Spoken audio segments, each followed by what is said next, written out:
we have a Gabriel Benítez moving down from the lightweight division to the featherweight division. Gabriel Benítez, I am such a fan of this guy. 22 wins and 8 losses so far in his career. Minus 210 as a moderate favorite. 32 years old. The man... This is insane. He's been fighting as a professional MMA fighter since 18 years old. That is absolutely insane. He's been fighting forever. I've been training since he was 14 years old, which is absolutely insane. Fighting since 2007. I mean, that's just insane. 11 submission wins, 8 knockout wins, and 4 decision wins. All these submission wins right here. You see all the submissions. You kind of know him as more of a kickboxing type of fighter. But you look at the beginning of his career, he got a lot of submission wins. And after that, knockout, decision, knockout. Later on in his career, he more focused on his striking and his kickboxing skills, but also is a really tight guillotine choke submission. Jonathan Pearce, a little bit taller, and then a little bit of a reach advantage in the fight. 10 wins and 4 losses. Very good knockout power. 8 knockout wins, 1 submission win, and 1 decision win. A really good power in his hands. He's second round knockout win over Kai Kamagi the third. Jacob Rosales, a third round knockout, a second round knockout, a second round knockout, a second round knockout, and a third round submission. So in his last, I believe, 6 wins that he's had in his professional MMA career, all of them, literally none of them have gone all the way. Every single one has been a first, second, or third round finish.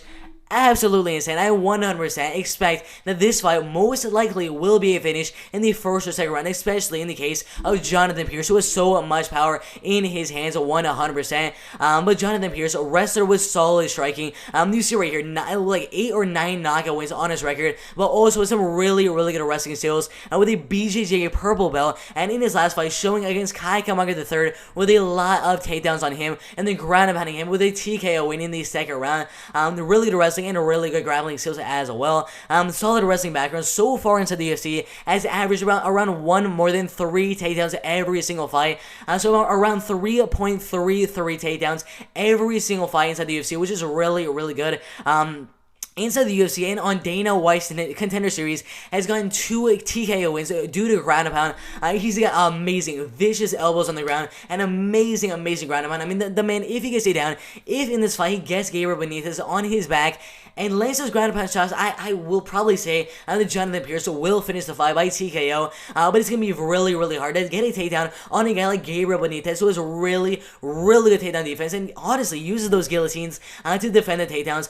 The really tight guillotine, which can help him if he ever gets taken down in this fight right here. That is the main way some of the fighters inside of the UFC are defending the takedowns. They just go over a guillotine, they just start squeezing a little bit, they eventually get back on the feet, and then they abandon the guillotine. That's the main way I see Gabriel Benítez defending the takedowns from Jonathan Pearce in the fight. But overall, Gabriel Benítez and Jonathan Pearce both have a really good striking. I mean, Gabriel Benítez has been fighting since 18 years old. 30 fights on his record and only 32 years old. A lot of experience in the prime of his MMA career. A champion in the UWC, XFL, XK, LFM, all in the lightweight division. Moving down now to the featherweight division. Really powerful and really kickboxing skills from Gabriel Benítez. The man's an absolute beast, 100%. Really good arm breaking submissions and really good guillotine choke submissions as well. A lot of Kimura submissions and a lot of arm bar submissions on his record. He likes to keep the fight on the feet, where he has a humongous kickboxing advantage usually in his fights, and defensive takedowns and keep the fight on the feet. This is mainly what he likes to do in most of his fights.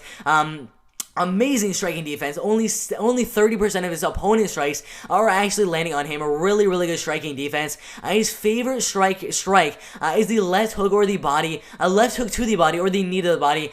We saw in his last fight with Justin James inside of the UFC. I mean, it was amazing, man. A knee to the body in the very first round. I mean, he put him away. I believe it was right to the kidney. I mean, the man is an absolute beast. Really good kickboxing, a really good clinch, really good power in his hands. Everything about Gabriel Benítez has been wanting to 100% pick Gabriel Benítez to win the fight 100%. He's a really good takedown defense. I think the striking is going to be very even. I will give the advantage, obviously, to Gabriel Benítez 100%. The likelihood that this fight is a finish, probably around 50%. I think it's 50-50 that this fight ends in the first or second round by knockout, or the fight goes all the way, and one of these two guys wins a 29-28 unanimous decision. But overall, who has the better striking? Because overall, I think Gabriel Benítez will defend defend whatever takedowns there are from Jonathan Pearce and keep the fight on the feet, and who has the better striking.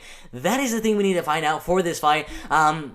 But the thing is, Gabriel Benítez is a little bit smaller in the fight, 4 inches smaller than Jonathan Pearce, but we saw him lay a lot of leg kicks and a lot of body shots in his last fight with Justin James. I mean, that is the main way I see him winning the fight. I think if the fight goes all the way on the judges' scorecards, they're going to look at those body kicks, the body shots with the knees, the leg kicks, the calf kicks, the right hands, the left hands, I mean, the jabs of Gabriel Benítez. They're going to look at the combination striking from Gabriel Benítez, because he's not the guy that just goes for the 1-2, 1-2, 1-2. He doesn't just do that. He goes for 1-2 leg kick, 1-2 body kick, 1-2 3. He just keeps on going for so many different combinations in most of his fights. Whereas Jonathan Pearce is more of a 1-2 type of fighter. So I think in this fight, Jonathan Pearce is going to be a little bit just slightly worse in the striking game. So I will be going with Gabriel Benítez to have a slight striking advantage in the fight. Keep the fight on the feet. Defend the takedowns, defend the submissions, whatever the case may be. Keep the fight in the striking game. And overall, since he will have the size advantage moving down from the lightweight to the featherweight division, in my opinion, will be the better striker, having an amazing kickboxing career so far, and 30 fights in his career, a lot of experience. I will be going with Gabriel Benítez to go out there and win the fight by 29-28 unanimous decision in a really close fight in the featherweight division right here.